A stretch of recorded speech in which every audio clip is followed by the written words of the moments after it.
Magandang araw po sa inyo, Sir Blair. Lalong-lalo na po sa mga giliw ninyong tagapakinig at taga-suporta sa inyong YouTube channel. Ang kwentong aking ibabahagi ay nangyari taong 1990. Nang matanggal sa trabaho ang aking ama na si Nestor, bumalik kami sa trabaho ng aking ina sa probinsya ng Bicol. Hindi ko na lamang po babanggitin ang eksaktong lugar upang mapangalagaan ang lahat ng mga taong nakatira sa lugar na yon. Pagsasaka ang naging hanap buhay namin doon. Meron kasing lupain ang aking ina na ginawa naming taniman ng pinya. Sa una po ng aming pagtira doon ay naging maayos naman ang aming buhay. Ngunit habang tumatagal ay unti-unti naming napapansin na ang baryo ng aking ina ay meron palang misteryong itinatago. Isang nakakakilabot na karanasang hinding-hindi ko po makakalimutan. Kilalanin niyo na lamang po ako sa pangalang Rodel. At ito ang aking kwento. Anak naman, diligan mo na mga pinya natin, aba tanghali na eh. Nandiyan ka pa rin sa higaan mo. Tay naman ang aga-aga pa eh. Tay, bigyan niya pa po ako ng 5 minuto. Iidlip lang ako. Ano bang ginawa mo kagabi at napuyat ka ng ganyan? Tay, hindi po ba inutusan niyo ako kagabi na magsunog po ng mga basura sa paligid ng taniman ng pinya? Sabi niyo pa nga po eh, kapag malapit ng anihin ng mga pinya, kailangan niyo yung pausukan. Oo nga, pero 9:00 lang yun ang gabi ah. Paano ka naman napuyat? Ay nako, pati po ba yun ipapaliwanag ko pa rin sa inyo? 9:00 nga po ako nagsimula, natapos naman po ako hating gabi na. Ay nako, nakahanap ka na naman ng palusot. Hala, sige na, bumangon ka na dyan at alagaan mo sa dilig ang pinya. Naman sabi ng antok pa nga eh. Isa pa alam niyo naman diba, ayoko po talaga na mag-alaga ng mga pinya. Iba na lang po ang iutos niyo sa akin, tay, wag lang yun. Por Diyos por santo naman batang ito. Aba, ano naman ang iuutos ko sa'yo bukod sa pinya? Wala na tayong ibang inaalagaan. Ay nako, pambihira ka talaga, oo. At saka, sino sa palagay mo ang aasahan ko sa pag-aalaga ng mga pinya natin?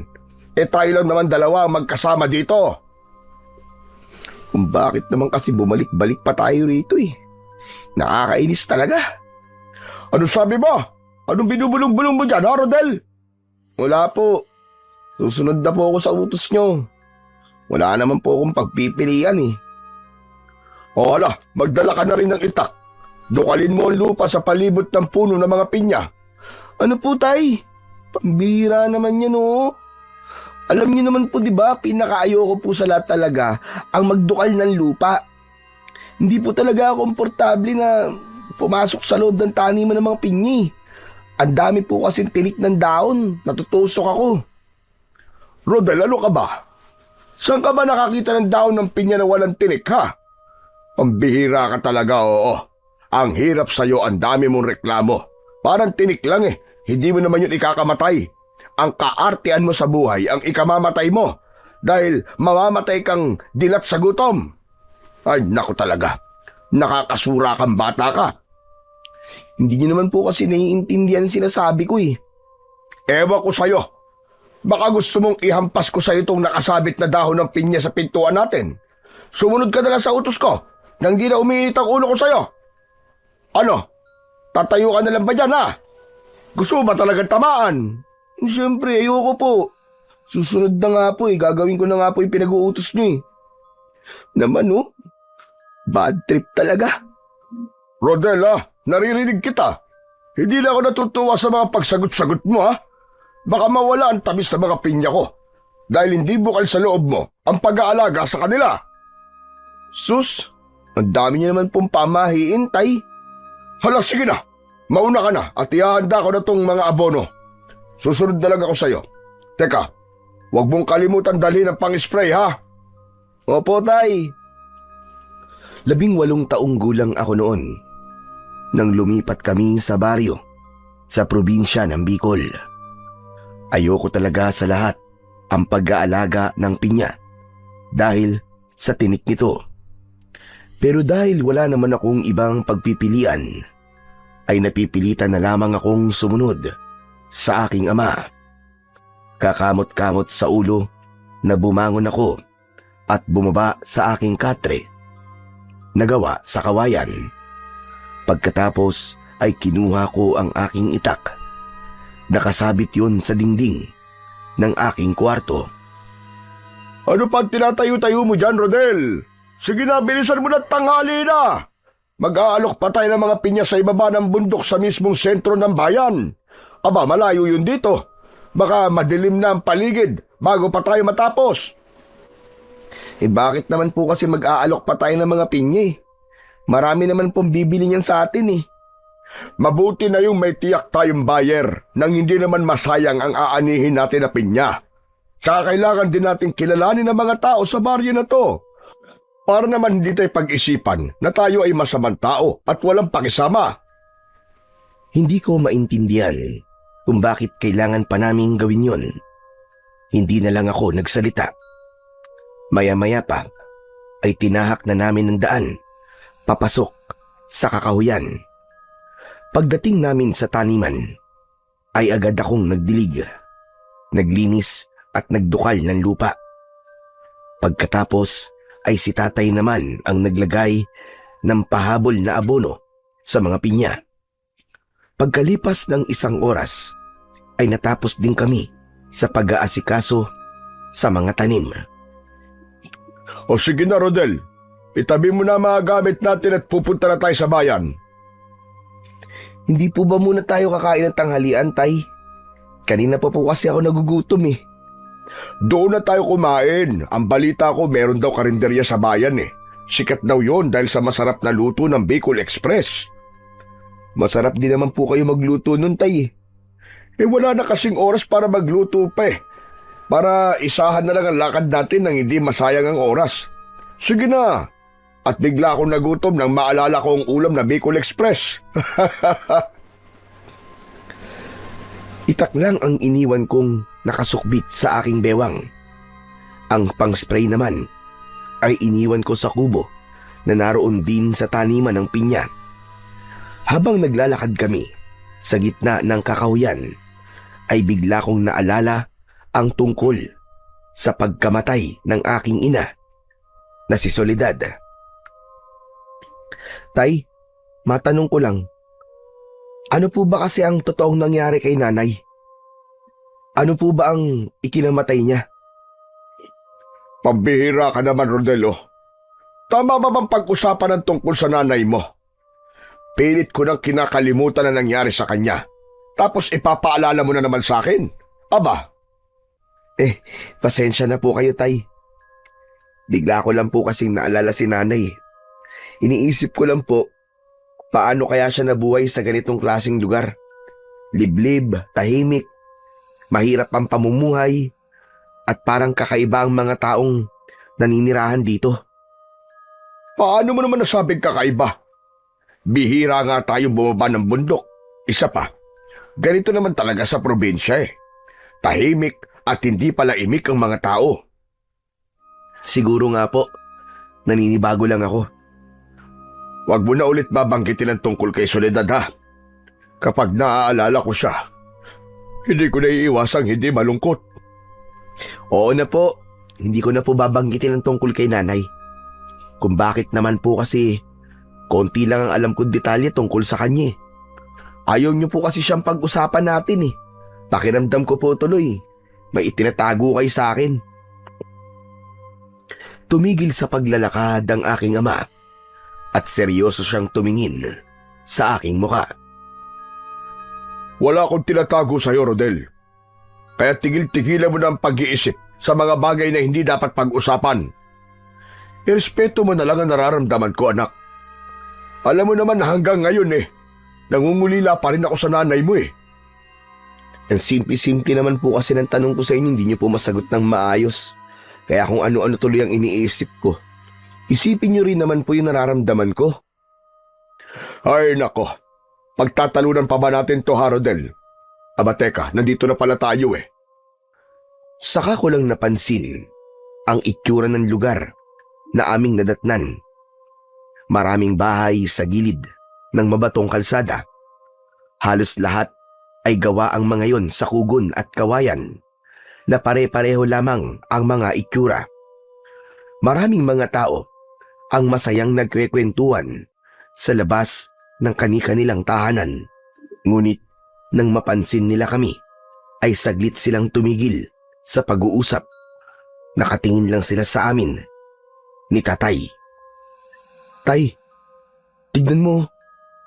Bakit po kaya ganyan sila makatingin? Ngayon lang kasi tayo bumaba ng bundok simula na dumating tayo. Ganyan naman talaga kapag dayuhan, di ba? Pero tay, di ba, hindi naman po tayo dayo dito. Dito po ako pinanganak at taga rito po si nanay. Tumira rin po kayo rito ng 9 na buwan, hindi po ba? Oo nga, pero iba na siyempre kapag lumipas na ang 17 taon. Hala, sige na, lapitan mo na sila at mag-alok ka ng pinya. Teka, bakit po ako, tay? Kayo na lang po kaya. Ay nako, paano ka matututong mag-sales stock? Kailangan mo matutunan kung paano mag-alok ng iyong produkto. Para naman kapag wala na ako, abay kayang-kaya mo nang mag-isa. Pambihira naman, oo. Hindi ko po pinangarap na habang buhay magtitinda ako ng pinya, no? May sarili po akong mga pangarap. Huwag ka na nga mga tuwiran dyan, sumunod ka na lang. Sige na, lapitan mo na sila. Nakatingin na sila sa atin, oh. Kahit napipilitan, ay wala na akong nagawa, kundi lapitan ang isang umpukan ng mga tao sa harap ng tindahan para mag-alok sa kanila ng pinya. Mawalang galang na po sa inyo mga ate, kuya. Baka gusto niyo po ng pinya. Malapit na po kaming mag-ani, 1 linggo na lang po ang palilipasin. Baka gusto niyo lang po bumili sa amin. Baka gusto niyo pong umorder. Natigilan ako dahil seryoso silang nakatingin sa akin. Hindi sila nagbago sa pagkakaupo. Para silang mga estatwa. Kaya wala na akong nagawa kundi ang lumapit kay tatay at magreklamo. Pambihira naman tayo. Para akong tanga na nakikipag-usap sa mga kahoy. Hoy, huwag ka maingay, baka mamaya marinig ka nila. Nakita niyo naman po, di ba? Oo nga, napansin ko rin. Sige na, huwag na lang natin silang pansinin. Sa unahan na lang tayo mag-alok ng pinya. At baka pinaglihi ang mga yan sa manikin. Ewan ko kung matatawa ako sa pagbibiro na yon ni tatay. Mas nangibabaw kasi sa akin nang sandaling yon ang labis na pag-aalala. Hindi ko kasi maintindihan kung bakit ganun ang reaksyon ng mga tao sa lugar na yon. Tay, alam niyo po ba ang pakiramdam na para bang ang bigat po pakisamahan ng mga tao rito? Yung tipo po na parang may tinatago po sila sa atin. Sos! Nag-isip ka na naman ng mga negatibo, Rodel. Pwede ba? Puro positibo muna ang isipin mo. Nagswertehin naman tayo. Kumain na muna kasi tayo, tay. Nang mawala na po ang ganitong klaseng pakiramdam ko. Mamaya na, kapag nakapagpa-order na tayo. Teka, ayun o, sa bandang yon. Nakikita mo ba mga tao ron sa tapat na malaking bahay na may pulang pintura? Opo, bakit po, tay? Lapitan natin sila. Alukin natin ang pinya. Baka hindi rin sila magsalita, tay, katulad kanina. Sus, parang isang beses ka lang nabigo. Susuko ka na kagad. Tara na. Naunang naglakad ang aking ama papunta sa lugar na itinuturo niya. Pagdating namin sa tapat ng umpukan ng mga kalalakian, napako ang aking atensyon sa matandang lalaki na nakangiti kaagad sa amin. Kaya hindi na ako nahiyang mag-alok ng pinya. Mga amang, baka gusto niyo po ng pinya. Baka gusto niyo pong umorder na sa amin. Teka, pinya ba ka mo? Aba, tama-tama. Pinag-uusapan pa lang namin yung taniman yun ng pinya. Iniisip namin kung kailan kayo mag-aani ng mga pinya at balak namin kumuha sa inyo kahit isang sako. Ganun po ba? Naku, maraming salamat naman po. At may buena mano na po kami sa pagpapa-order. Sige, pa-order ako ng isang sakong pinya at ititinda ko rin ang mga yon sa tapat ng aking bahay. Biglang binalot ng tuwa ang puso ko ng mga sandaling yun. Yun din kasi ang unang pagkakataong nakapagpa-order ako ng pinya. Si tatay naman, nakita ko na naglilista rin ng pa-order sa ibang mga lalaking naroroon. Maya-maya pa ay nagsalita ulit ang matanda na hindi inaalis ang matamis na ngiti sa labi niya. Alam mo, kamukha mo si Soledad. Bigla akong natigilan nang mabanggit ng matanda ang tungkol sa aking ina. Narinig naman yun ni tatay, kaya siya na ang nagsalita. Teka, kilala niyo pala ang asawa ko si Soledad. Abay, oo naman. Napakagaling nung magluto ng minatamis na pinya. Ginagawa niya yon na dulce o kende. Nako, wala ko masabi sa ugali ng taong yon. Sobrang mapagmahal sa mga magulang at maasikasong babae. Sayang labang at maaga siyang pumanaw. Mabait po pala ang aking nanay, tay.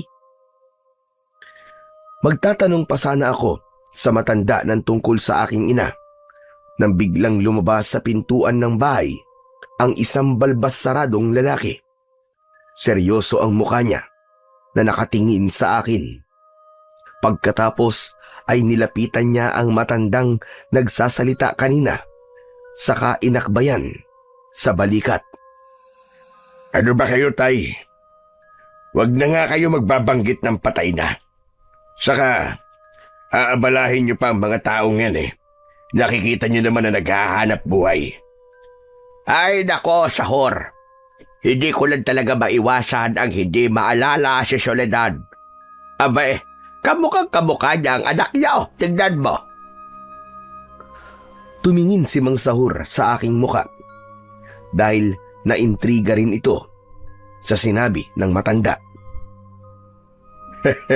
Si tatay talaga, oo. Natural na magkamukha sila ni Soledad. Anak niya yan eh. Pagpasensyahan niyo na lang pala ang aking ama. Maganda kasi ang naging samahan namin ni Soledad nang siya ay nabubuhay pa. Naku, ayos lang po yun, Mang Sahur. Masaya nga po ako na kahit papano po ay may nakakakilala pa po kay nanay. Siya nga po pala. Kailangan na po naming umalis ng aking anak. Marami nga po pala salamat sa pag-order niyo po, tatay. Lolo Drigo na labang ang itawag niyo sa akin. O sige na, pwede na kayong umalis. Sabihan niyo na lamang ako kapag mag-aani na kayo ng mga pinya. Opo, makakaasa po kayo, Lolo Drigo. Ako nga po pala si Rodel. Masaya po akong makilala kayo. Tignan mo nga naman ang panahon ano. Parang kailan lang. Ayan, at may binata na pala kayo ni Soledad. Basta't kapag may kailangan kayo o kailangan nyo ng tulong, huwag kayong mahihiyang magsabi sa amin, ha, Nestor? Teka, kapag napadaan kayo sa kakawyan, mag-iingat kayo, ha? Ha? Abay, bakit naman? Marami na kasing napahamak sa lugar na dinadaanan nyo. Talaga po? Totoo po ba ang sinasabi niyo, Mang Sahur? Totoo ang sinasabi ko, kaya mag-iingat kayo. Maraming mababangis na pusa ang nakatira sa lugar na yun. Pinapaalalahanan ko lamang kayo para naman makapag-ingat kayo. Nakakatakot nga ang kanilang itsura at talagang umaatake sa tao. Magkakasunod akong napalunok ng laway at bigla akong napatingin sa aking ama na binaliwala lang ang sinabi ni Mang Sahur. Sige po, aalis na po kami. Maraming salamat po sa paalala. Sige na, mag-iingat na lamang kayo ni Rodel. Agad kaming umalis sa harapan ng mga ito. Naglakad pa kami sa dulo ng kalsada hanggang sa karinderya na sinasabi ni tatay. Pero nang matapos na kaming kumain at tinatahak na ang daan pauwi, nagsimula ang aking pag-aalala. Panay anling ako sa paligid habang naglalakad kami papasok sa mas madilim na bahagi ng kakawayan. Rodel, umayos ka nga. Kanina ka pa hindi napapakali ah. Ano ba nangyayari sa iyong bata ka? Hindi lang po mawala sa isip ko ang mga sinabi sa ating kanina ni Mang Sahur, Tay. Ano ka ba naman? Napakamatatakotin mo. Pusa lang yun. Malaki pa nga ang hita mo doon tapos natatakot ka. Pusa lang? Tay, kasasabi lang po ni Mang Sahur kanina. Mabangis at mapanganib na pusa po ang nakatira sa kakahuyan na to. Nakakatakot daw ang itsura. Hindi po ba kayo nag-aalala na baka atakihin tayo ng mga yon? Bakit naman ako mag-aalala? Ay kaya ko naman ipagtanggol ang sarili ko. Tsaka pwede ba, Rodel? Tigilan mo na nga mga ganyang mga tanong mo. Pagod na akong sumagot eh. Ay nako, hindi ko po alam kung paano kayo nagiging kampante sa mga ganitong klaseng sitwasyon. Dahil alam ko na ginagabayan ako ng Panginoong Diyos. Kaya ba kanina ka pa nakahawak sa itak? Natatakot ka ha? Hindi naman po sa natatakot ako, Tay. Mabuti na po yung naninigurado. Alam niyo naman po, sa lahat ng hayop, sa pusa lang po talaga ako natatakot. Sos! Kalimutan mo na kasi mga sinabi ni Sahur. Pero Tay, alam niyo po, natutuwa po akong malaman na marami pa rin po ang nakakaalala kay nanay. Siyempre naman, abay taga rito ang nanay mo eh. Nagpatuloy kami sa pag-uusap ni tatay. Kahit paano, nakalimutan ko ang takot na nararamdaman ko. Maya-maya pa, ay bigla akong nakarinig ng kaluskos sa aming likuran. Tumigil ako at lumingon sa hulihan ng aming daan. Kinabahan ako. Naging mas alerto sa paligid. Mabilis akong tumakbo papalapit kay tatay. Naabala na sa paglalakad, sa pagtawid, sa maliit na ilog. Tay, para pong may nakasunod sa atin, Tay. Tumigil si tatay sa paglalakad at luminga sa aming paligid. Pagkatapos ay tumingin sa huli ng aming dinaanan. Ngunit wala namang kaming napansin na mayroong tao na nakasunod sa amin. Wala naman ah. Pambihira ka naman bata ka, oo. Kakasabi ko pa lang sa'yo, kalimutan mo na mga sinabi ni Sahur. Tignan mo nga sarili mo ngayon. Para kang ewan tuloy. Tatay naman eh. Paano ko naman po kakalimutan ng mga sinabi ni Mang Sahur? Para namang nagsasabi siya ng totoo eh. Mukhang nakakatakot po talaga ang pusa na tinutukoy niya. Naku, tama na nga yan, tama na yan. Bilisan mo na maglakad at marami pa tayong gagawin. Wala na akong nagawa, kundi ang sumunod na lang sa aking ama. Ipinagpatuloy namin ang paglalakad at tinahak ang masukal na daan. Sa paligid ay matataas na puno na halos konti lang ang makikitang liwanag sa lugar. Maya-maya pa ay bigla kong naramdaman ang mahinang kaluskos sa aking likuran at sa paglingon ko, tinalon ako ng isang malaking pusa. Kulay itim yun. Pumatak siya sa aking paanan. Tay! Tay, tulungan mo ako! Inaatake ako ng pusa! Aba, Diyos ko po! Hawakan mo sa batok nang matanggal ang pagkakagat niya sa binti mo! Sinubukan kong alisin ang pusa sa binti ko. Pero nagkakakawag ito habang bumubula ang bibig. Para bang linta kung sumipsip ng dugo. Kahit ipinapadyak ko ang aking paa, ay hindi natatanggal ang kanyang pangil sa aking laman. Bigla kong hinugot ang aking itak. Pinagtataga ko siya sa likod. Hindi ko tinigilan. Halos hindi mabilang na taga ang tumama sa kanyang katawan. Nanginginig ang aking katawan dahil sa takot. Anak, bakit mo pinatay? Ordinaryong pusa lang naman yan. May ordinaryo po bang pusa na sumisipsip po ng dugo? Nakita niyo naman po, di ba? Kahit anong gawin ko, hindi natatanggal ang pagkakakagat niya. Lintik na pusang yan. Muntik nang humiwalay ang kaluluwa ko sa katawan ko ah. Paano ba naman? Masyado ka nagpapaapekto sa sinabi ni Sahur. Kaya ayan, nangyari na nga yan sa'yo. Diyos ko naman, Tay. Nasugatan na nga po ako, tapos sasabihin niyo pa po sa akin yan. Piniga ko ang aking binti na tinamaan ng kagat ng pusa. Bumulwak ang dugo mula sa aking sugat at pumatak sa lupa. Ang hirap kasi sa'yo. Wala kang pagmamahal sa mga hayop.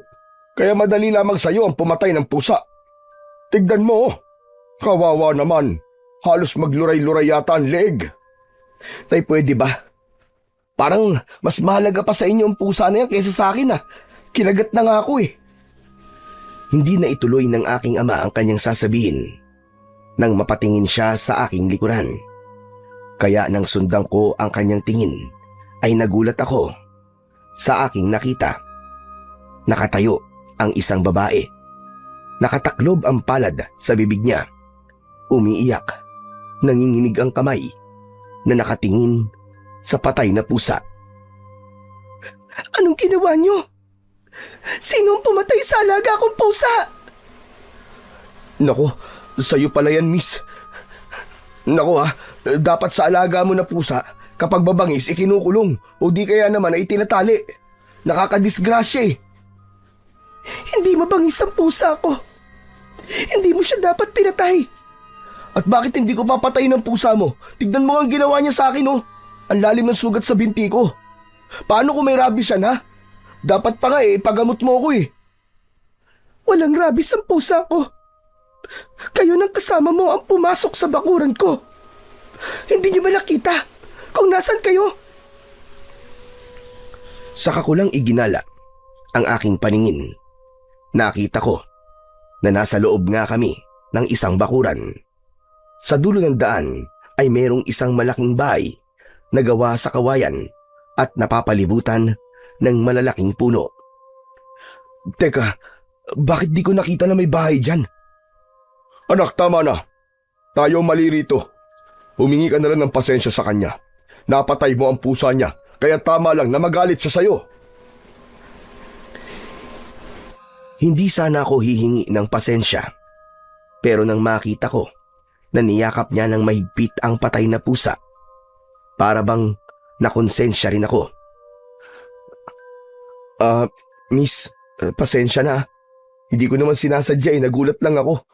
Natakot ako Inatake kasi ako ng pusa mo Kahit na, wala ka pa rin karapatan na pumatay ng hayop. Tignan mo tong babaeng to. Ako na nga nagpapakumbaba. Ikaw pa ang galit. Willie na ang pangalan ko, hindi babae. Ikaw na nga itong nakagawa ng pagkakamali. Ikaw pa itong nagmamalaki. Sana bago mo pinatay ang pusa ko, tinignan mo muna kung ano ang nasa paanan mo. Nagkamali ka ng pag-aakala sa pusa ko. Si tatay ang unang nagsalita habang nakatingin sa aking paanan. Kahit ako ay nagulat din. Diyos ko anak, iniligtas ka lang pala ng pusa laban sa banakon. Hindi mo nakitang may ahas. At kaya nagkakakawag siya kanina dahil natuklaw siya ng ahas. Hindi ko alam ang mararamdaman ko ng mga oras na yon. Lalo na nang tumalikod sa akin si Wilina habang umiiyak. Napatingin ako sa aking ama na dismayado rin sa nangyari. Mas nangibabaw ang awa at pagsisisi ko para sa pusa. Tay, hindi ko alam Sorry, hindi ko talaga sinasadya. Hindi na maibabalik ng mga sinasabi mo ang buhay ng pusa na nagligtas sa'yo.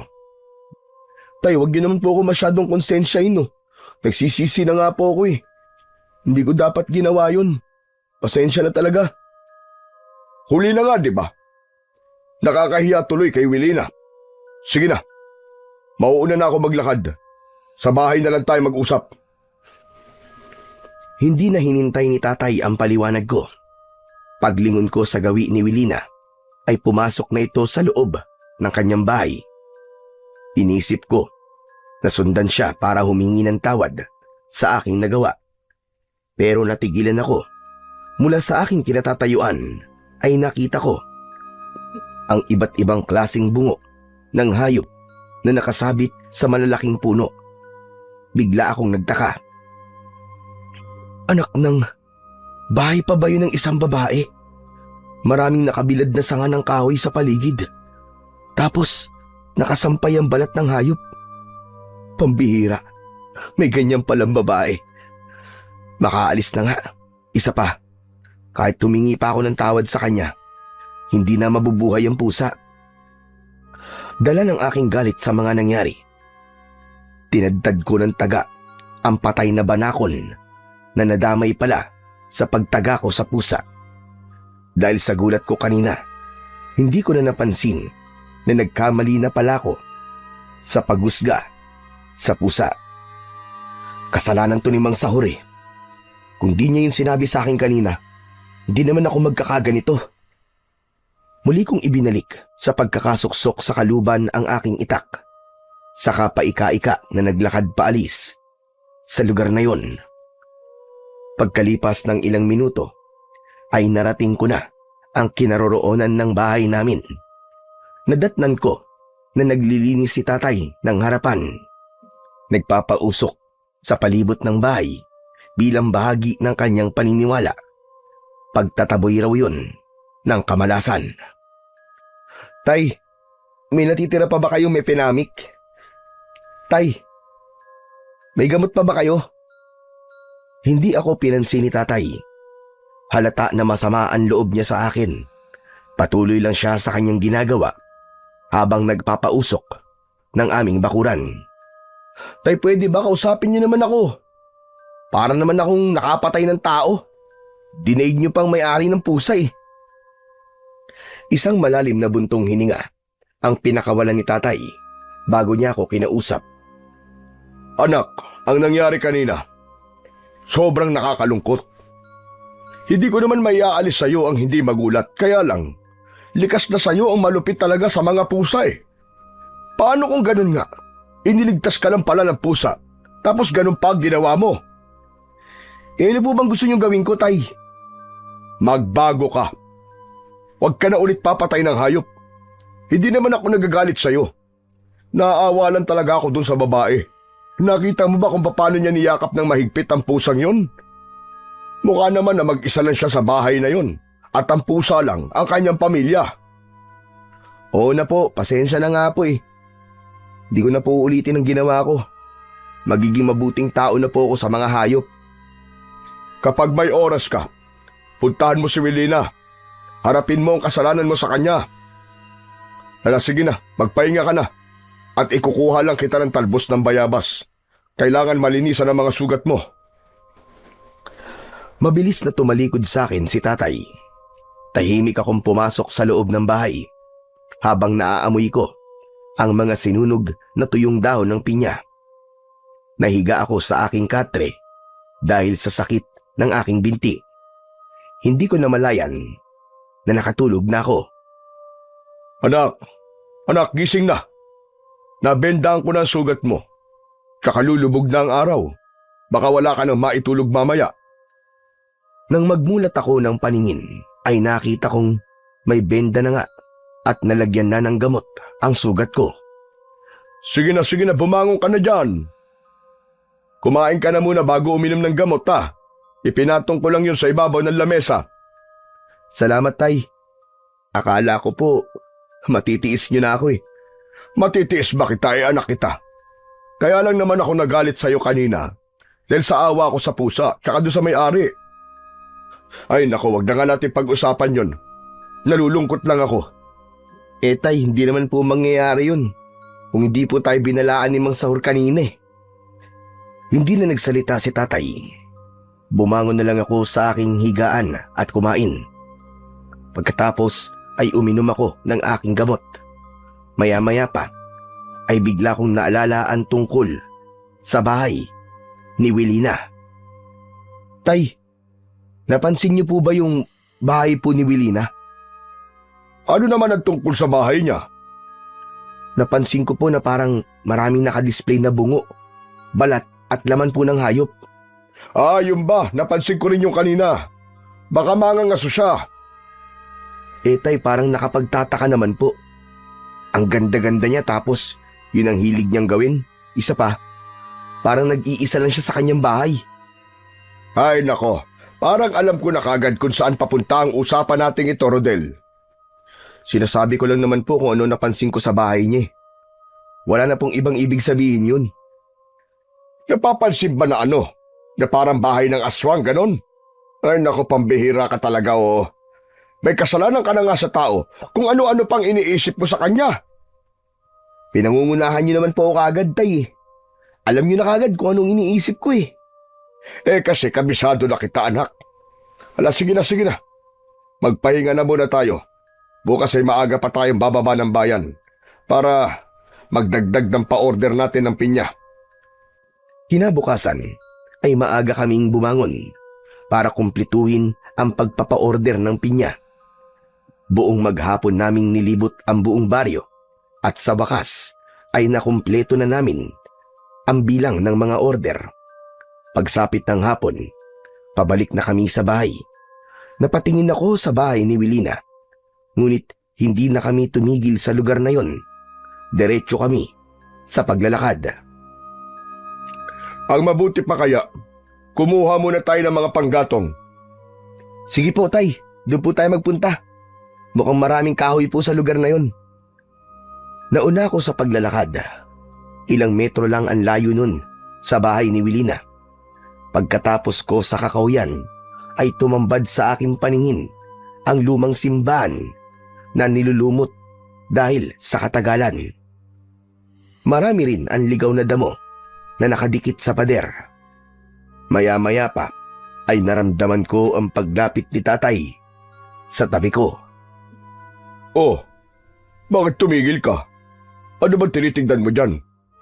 Tay, may abandonadong simbahan po pala sa lugar na to.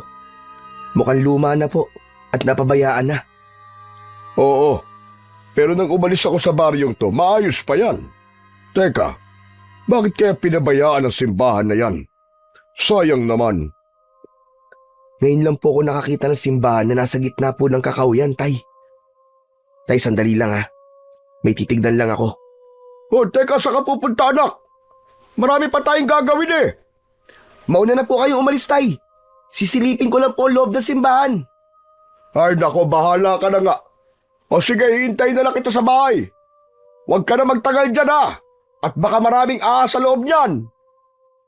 Isang tango lang ang itinugon ko sa sinabi sa akin ni tatay. Saka ako pumasok sa loob ng simbahan. Pagbungad ng loob sa aking paningin, hindi santo ang nakita ko roon, kundi isang ribulto ng malaking pusa. Gawa yon sa kulay itim na kahoy. Napakunot ang aking noo dahil kahawig yun ng pusang napatay ko. Teka, hindi kaya si Wilina ang may gawa nito? Sobra naman yata ang paglapastangan niya sa simbahan na to. Iginala ko ang aking paningin sa loob ng simbahan. Nakita ko ang isang lumang altar na merong dalawang itim na kandila. Pero agaw pansin sa akin ang isang baso. May bahid pa yon ng sariwang dugo. Bigla akong kinabahan. Akma ko sanang hahawakan yon nang bigla kong narinig ang kaluskos mula sa labas ng simbahan. Nahagip ng aking mga mata ang anino na biglang nawala sa likod ng pader. Dahil sa aking pag-aalala, nahawakan ko ang aking kwintas na nasa ilalim ng aking damit. Teka, bakit kaya umiinit na naman ang kwintas ko? Ang kwintas ko na yon ay ang iniwang alaala sa akin ni nanay bago siya namatay. Pero magmula nang umuwi kami sa baryo, ay madalas ko na rin nararamdaman na umiinit yon. Muling naulit ang kaluskos sa labas ng simbahan. Nahagip ng aking paningin ang isang anino na tumakbo papunta sa kakahuyan. Sandali! Sino ka? Mabilis akong tumakbo palabas ng simbahan para sundan ang anino. Pero nawala ito at kahit saan ako tumingin ay wala na akong maramdaman na may kasama pa ako sa lugar na yon. Nawala na rin ang init sa palawit ng aking kwintas. Imposible naman na si tatay ang nakita ko kanina. Nagpatuloy ako sa paghanap hanggang sa makarating ako sa gitna ng kakahuyan. Nakita ko ang maraming tao na nagkakagulo. Nandoon din si tatay na nakikusyoso sa mga ito. Nilapitan ko sila at pansamantala kong nakalimutan ang tungkol sa anino na nakita ko kanina. Paglapit ko ay agad kong tinanong si tatay. Tay, ano po nangyari? Naku anak, kawawa naman yung mag-ina. Sino mag-ina, tay? Inginuso sa akin ni tatay ang pinagkakaguluhan ng mga tao at nanlaki ang aking mga mata nang makita ang mag-ina. Magkayakap sila na nakahiga sa lupa, naliligo sa sariling dugo at tadtad ng kagat sa katawan. Diyos ko, bakit naman pinatay sila? Napakawalang puso naman na may gawa nito sa kanila, tay. Ang sabi ay inatake raw sila ng mabangis na pusa. Batay raw yun sa itsura ng kagat nila. Matagal na raw nangyayari ito eh. Pero hanggang ngayon ay hindi pa rin nahuhuli ang pumatay sa kanila. Diyos ko, hindi po ba't si Willie na lang alam kong may alagang pusa? Baka naman marami siyang inaalagaan na pusa at yun ang pumapatay sa mga tao, hindi kaya? Tumahimik ka nga. Baka mamaya may makarinig sa'yo. Hindi ka pwedeng magbintang ng basta-basta. Lalo na at hindi naman natin nakita kung sino ba talaga ang pumatay sa mag-ina. Kasi po tay kanina, may napansin po akong kakaiba nang pumasok po ako sa lumang simbahan. Di ba malapit po yun sa bahay ni Wilina? Hindi po kasi santong nakita kong nakapatong sa altar, kundi isang kulay itim na pusa na gawa sa kahoy. Kahawig po siya ng pusa ni Wilina, tay. Pambihira ka naman, oo. Baka ipinagdasal lang niya ang pusa niyang namatay. Binigyan mo naman kagad ng kahulugan. Ay nako, tay. Paano mo naman ipapaliwanag ang baso na may bahid pa ng sariwang dugo? Sige nga. Ano? Totoo ba yan sinasabi mo? Opo, tay. Kaya nga po nakarating ako sa lugar na to eh. Dahil may nakita rin po akong anino kanina.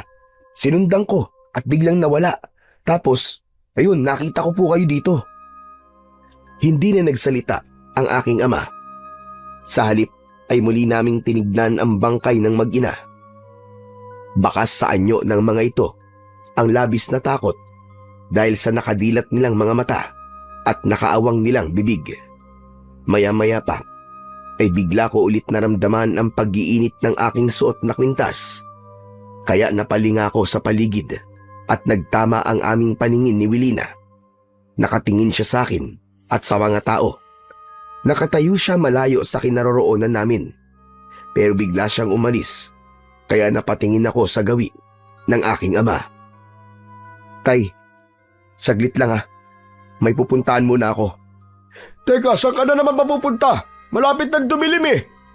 Saglit lang po ako, tay. Babalik din po ako agad. Hindi ko na hinintay ang sasabihin ni tatay. Agad akong tumakbo para sundan si Wilina. Pagdating ko sa gitna ng kakahuyan ay bigla siyang nawala.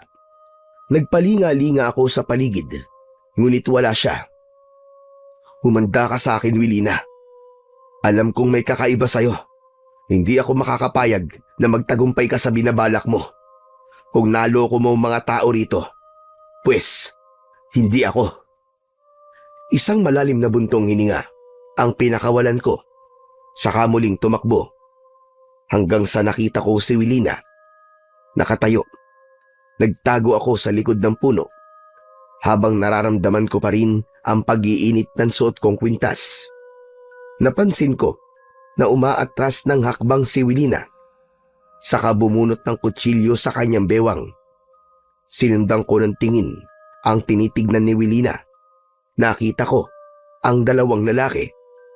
Humahakbang, papalapit sa babae. Teka, anong ginagawa nila? Hindi na ako nakapagsalita nang biglang umatake ang dalawang lalaki kay Wilina. Inatake nila ng suntok ang babae, ngunit mabilis na tumambling si Wilina at agad niyang nilaslas ang leeg ng isa sa mga lalaki. Bumulwak ang dugo sa wakwak na leeg ng isang lalaki. Kasunod naman ng pag-atake ng isa pang lalaki kay Wilina. Mabilis niyang nailagan yun at gumanti ng 5 beses na saksak sa likod ng natitirang lalaki. Diyos ko, anong klaseng nilalang ang papatay na walang awa sa mga lalaking yun? Napatago ako sa likod ng puno. Mabilis ang tibok ng aking puso. Bigla akong natakot sa nakita ko. Sa muli kong pagtingin ay wala na si Wilina. Nagpalinga-linga ako sa paligid, ngunit wala akong maramdamang presensya ng babae. Mabilis akong tumakbo papunta sa lugar na pinaglabanan ng mga ito. Nanlaki ang aking mga mata. Bakas na lang ng dugo ang nakita kong nasa lupa. Pambihira! Nasaan na yun? Nasaan na sila? Akma sana nahahanapin ko si Wilina nang marinig ko ang boses ni tatay. Rodel! Halika na! Ano ba ginagawa mo dyan? Pambihira ka talagang bata ka, oo. Kanina pa kitang hinihintay eh. Mabilis na lumapit sa akin si tatay at nakita niya rin ang mga bakas ng dugo sa lupa. Teka anak, ano ba nangyari dyan? Tay, nakita ko po si Wilina kung paano niya pong pinatay ang dalawang lalaki at napakagaling niya pong makipaglaban. Rodel, hindi magandang biro yan ha? Tay, maniwala po kayo. Ang dugo po na nasa lupa ay galing po sa katawan ng dalawang lalaki na pinatay po ni Wilina kanina. Pero yun lang, biglang nawala eh. Wala na yung katawan nila dito. Kalimutan mo na kung ano nakita mo. Umuwi na tayo. Tay, hindi po ba kayo naniniwala sa akin? Totoo pong nakita ko, Tay. Pinatay niya po ang dalawang lalaki kanina. Saan kaya niya dinala ang mga biktima niya? Anak, imposible naman ang sinasabi mo eh. Babae si Wilina. Hindi niya kayang buhatin ang dalawang lalaki para lang maitago ng ganung kabilis. Dahil kakaiba nga po siya, Tay. Malakas po ang kutob ko, Tay. Aswang si Wilina. Matagal na natigilan si tatay nang mabanggit ko ang tungkol sa aswang. Tila namutla ang kanyang muka at labi. Kailan ka pa naniniwalang may aswang, anak? Ngayon lang po. Dahil talagang kakaiba po ang nakita ko kanina, Tay. Halika na. Kailangan na nating umalis dito. Hindi na ako nagdalawang isip na sumunod kay tatay. Malalaki ang hakbang ng aming paa na tinahak namin ng daan pabalik sa bahay. Pagkalipas ng 5 minuto, narating namin ang bahay. Walang imik na naghanda ng itak si tatay. Tay, anong gagawin niyo? Kung may hinala ka na may aswang sa baryong ito, kailangan nating gumawa ng sandata laban sa kanila. Ano pong gagawin niyo sa mga pinatuyong dahon ng pinya, Tay?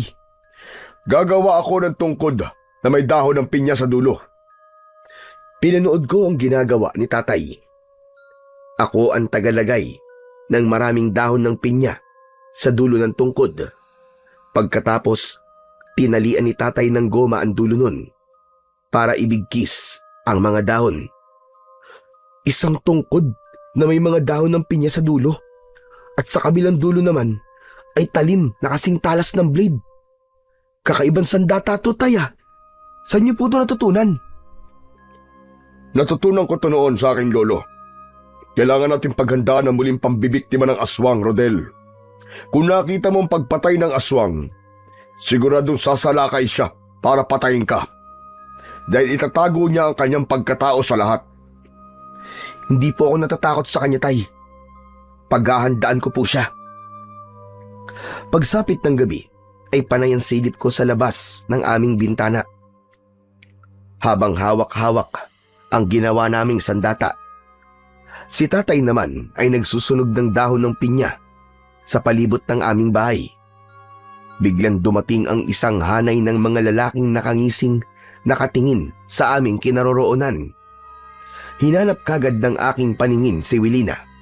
Ang ipinagtataka ko lang kung bakit maraming tao sa labas ng taniman ng aming pinya. Tay, may mga tao pong dumating. Napatingin din sa gawin ng mga tao si tatay.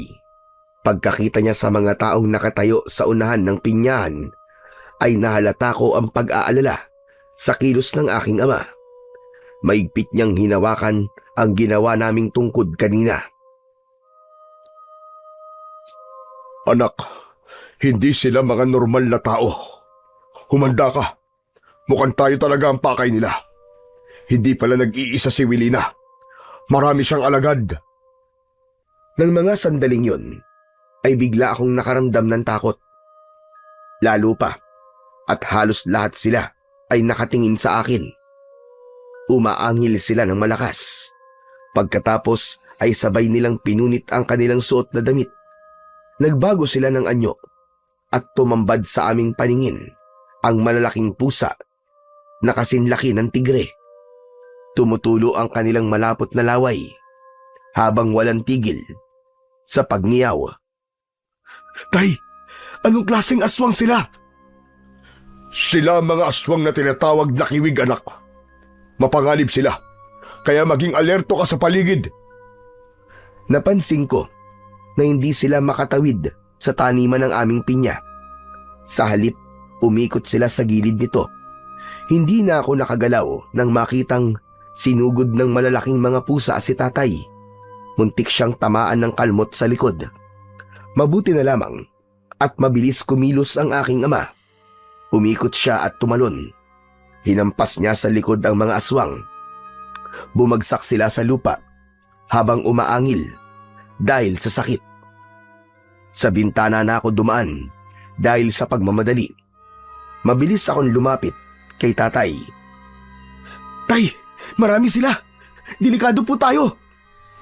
Basta gamitin mo lang ang tungkod. Lahat ng lumapit sa'yo, hambalusin mo sa likod.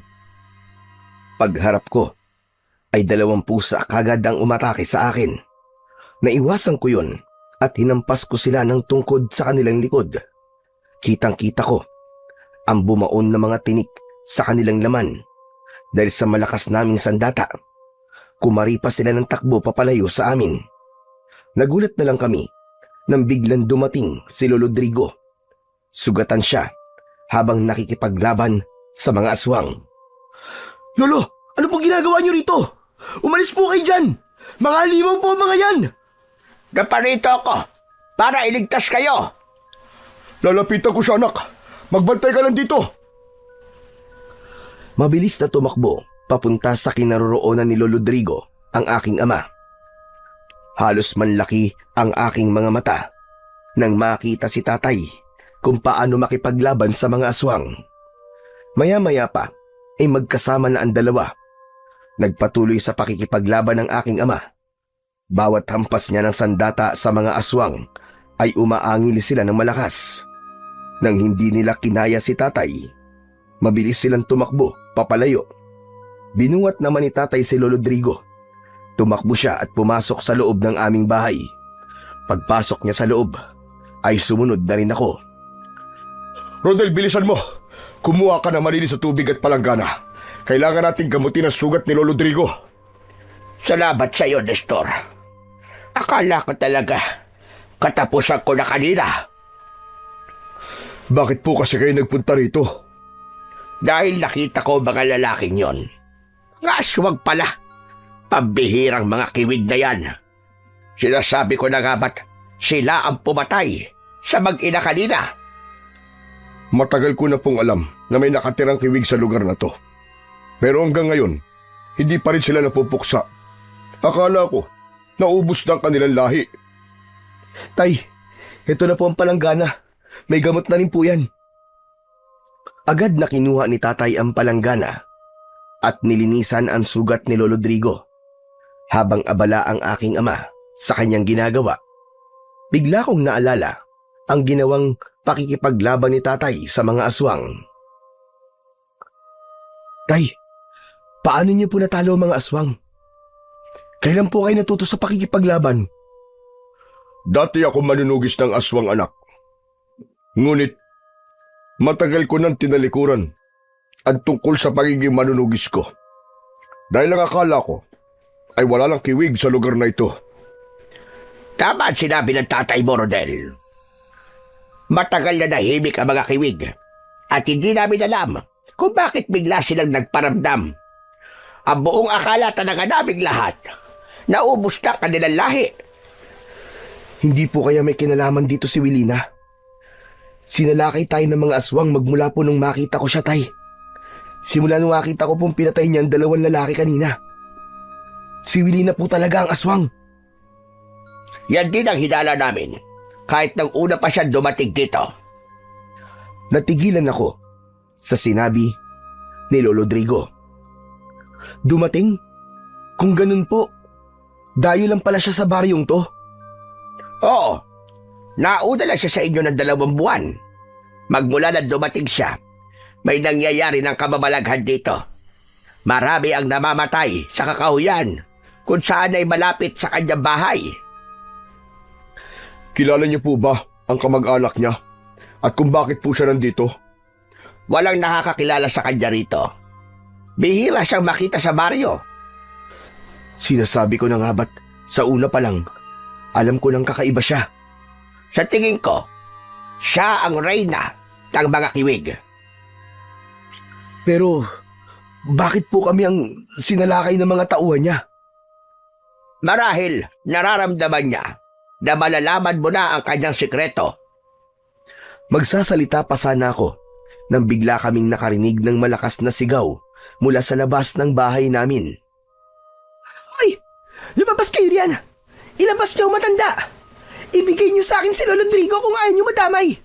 Isuko niyo ang matanda! Ako ang lumabas at hinarap ko si Wilina. Nakatayo siya sa gitna ng taniman ng pinya. Nakahawak sa 2 punyal na kumikislap sa liwanag ng buwan. Marami siyang sugat sa katawan.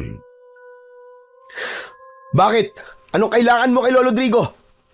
Papatayin mo rin ba siya? Kagaya ng pagpatay mo sa 2 lalaki kanina? Wala kang alam. Kaya huwag kang makialam dito. Ibigay mo sa akin ang matandang pinapasok niyo sa bahay niyo. Hindi ako makakapayag na makuha mo siya. Hindi mo alam ang ginagawa mo. Alam ko kung anong ginagawa ko. Alam ko na isa kang aswang, kaya hindi ka magtatagumpay. Magdadaan ka muna sa ibabaw ng aking bangkay bago mo siya makuha. Ipinagkiskisan ni Wilina ang 2 talim bilang pagpapakita ng pakikipaglaban sa akin. Kung makikipagmatigasan ka, mapipilitan akong labanan ka. Pagkasabi nun ni Wilina, ay agad siyang sumugod sa aking kinaroroonan. Ni hindi ko napansin kung saan nanggagaling ang sipa niya at hindi ko yun naiwasan. Gumanti ako sa kanya ng suntok, subalit nailagan niya yon. Sa kanyang pagtayo, tumama sa ilalim ng aking panga ang kanyang kamao. Bumagsak ako sa lupa.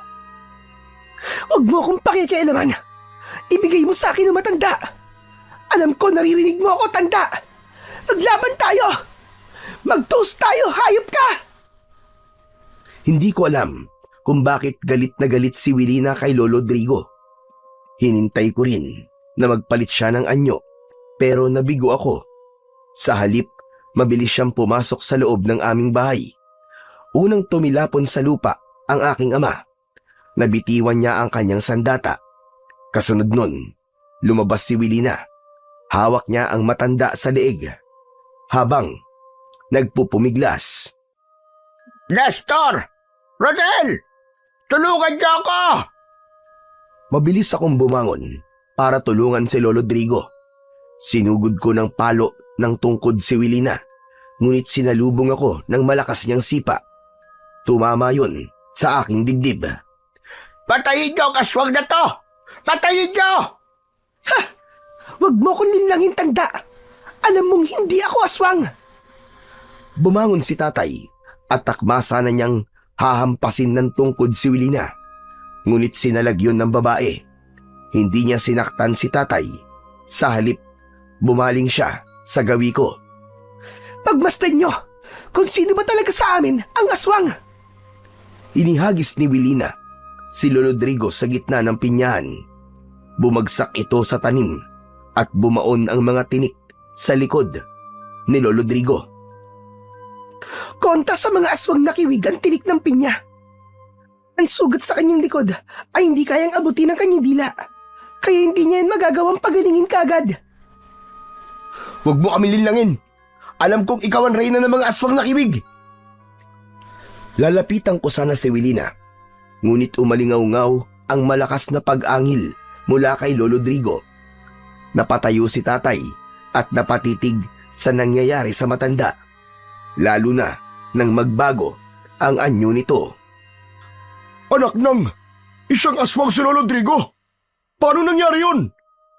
Siya ang pinakamatandang supremo ng mga aswang na kiwig. Sa mga sandaling yan, ay magsisimula ang paggapang ng sugat sa kanyang katawan.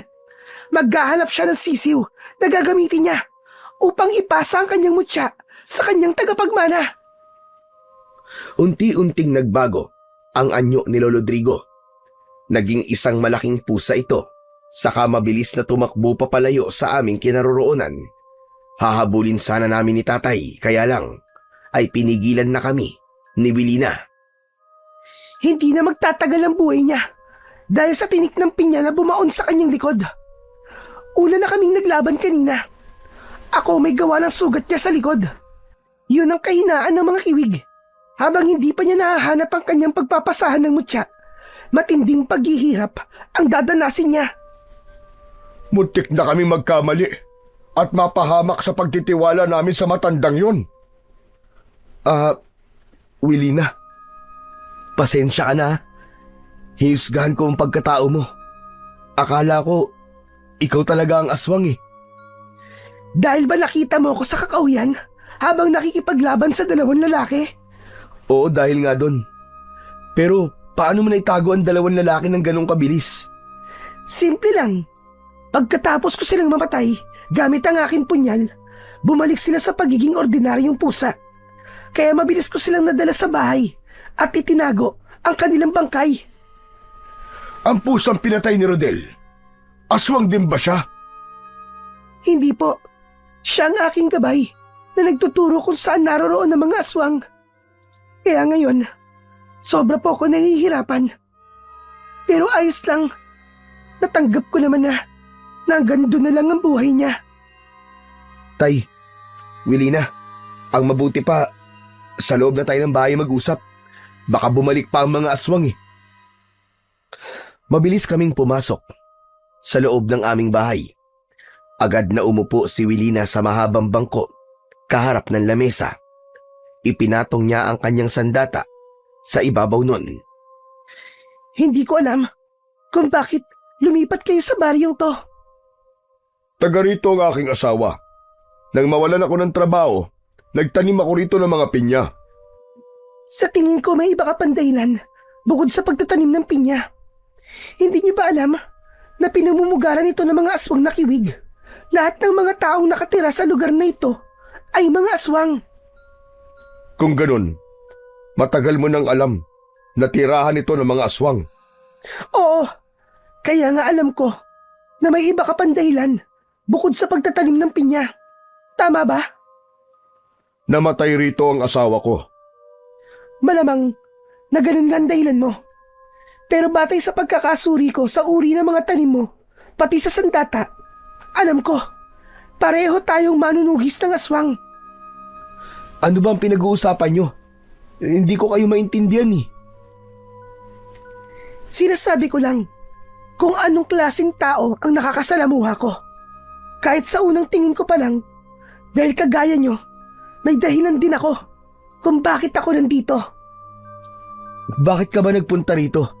Kahit alam mo na mapanganib ang mga aswang na nakatira sa baryong to. Dahil sa aking kapatid. Kaya ako naging manunugis ng aswang dahil sa aking kapatid na pinatay ng mga kiwig. At ngayon, bumalik na ako para maningil. Pagbabayaran nila ang ginawa nila sa ate ko. Pinagsisisihan ko rin na sumama ako sa aking ama para iwan siya sa pangangalaga ng aming ina.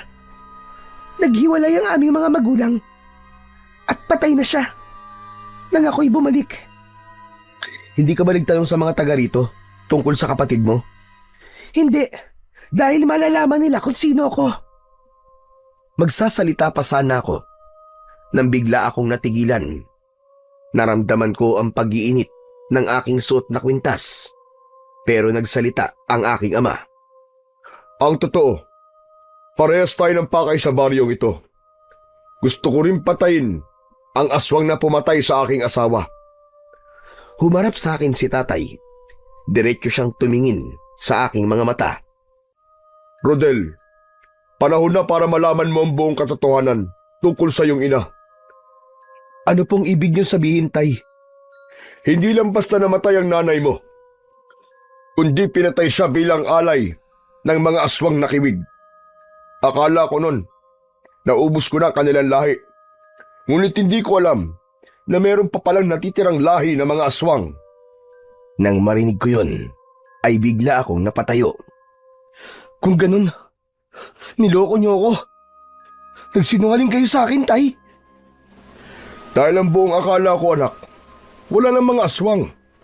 Hindi ko akalain na muli silang maghasik ng lagim. Kahit na, sana hindi niyo inilihim sa akin ang tungkol sa nangyari kay nanay. Nang ako mismo ang pumatay sa kanila kanina.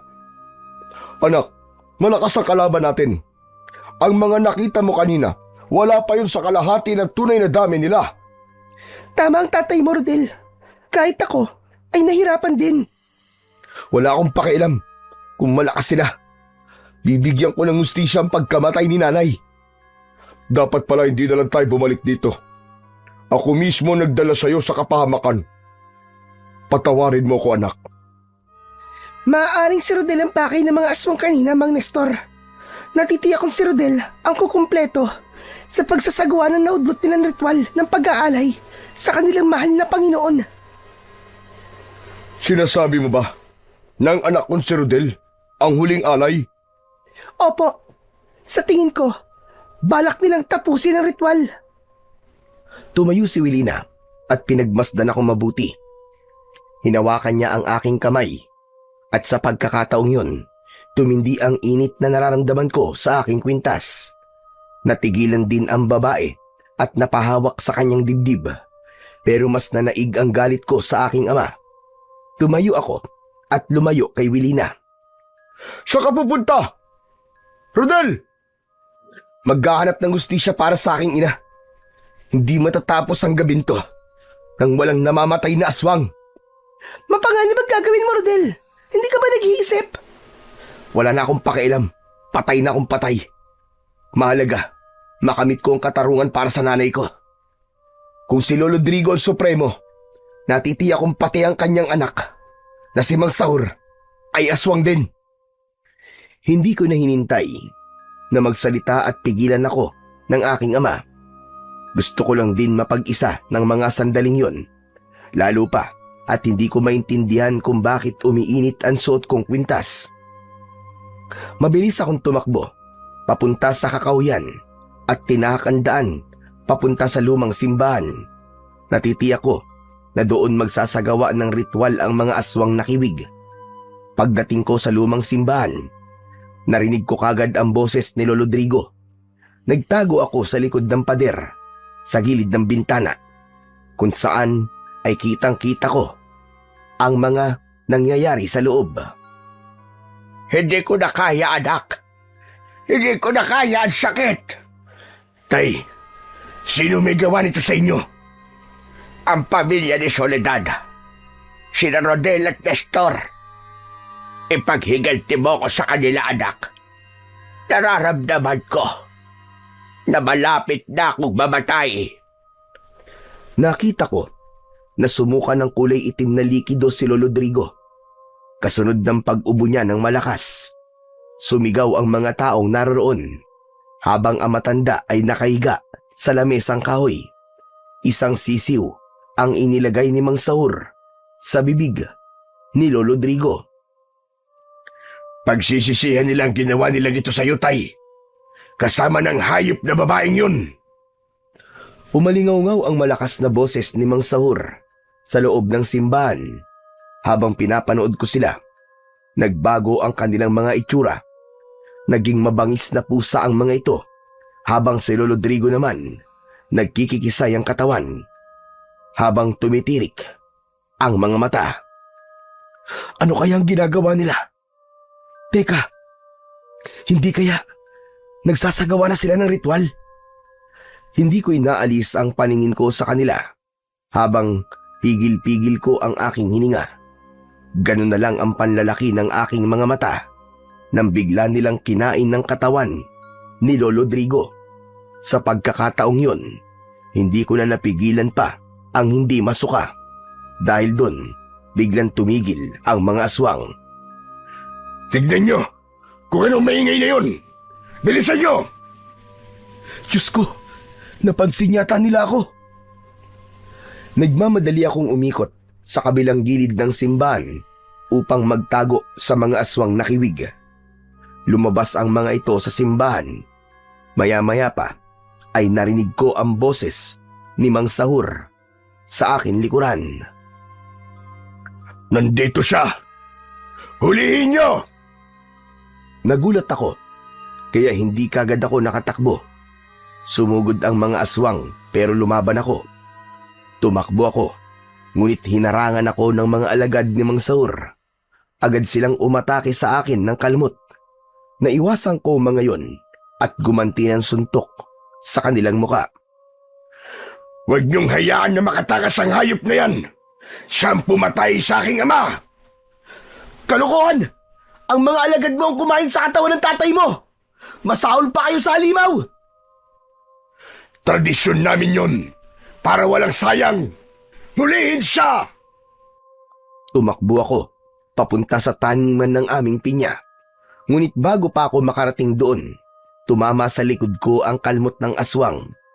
Paglingon ko, nakita kong lumundag ng mataas si Mang Sahur. Sakto ang pagbagsak niya sa kinatatayuan ko at tumama ang malakas niyang suntok sa aking muka. Bagsak ako sa lupa. Sige, dalhin sa sakuta. Huwag kayo mag-iiwan ng bakas. Hahayaan natin siyang hanapin ang kanyang ama. Pahihirapan ko rin siya, kagaya ng ginawa niya sa aking ama. Masyado mo minamaliit ang kakayahan ni tatay. Kapag nalaman niya na hawak niyo ako, magtago na kayo sa saya ng nanay niyo dahil papatayin nila kayo.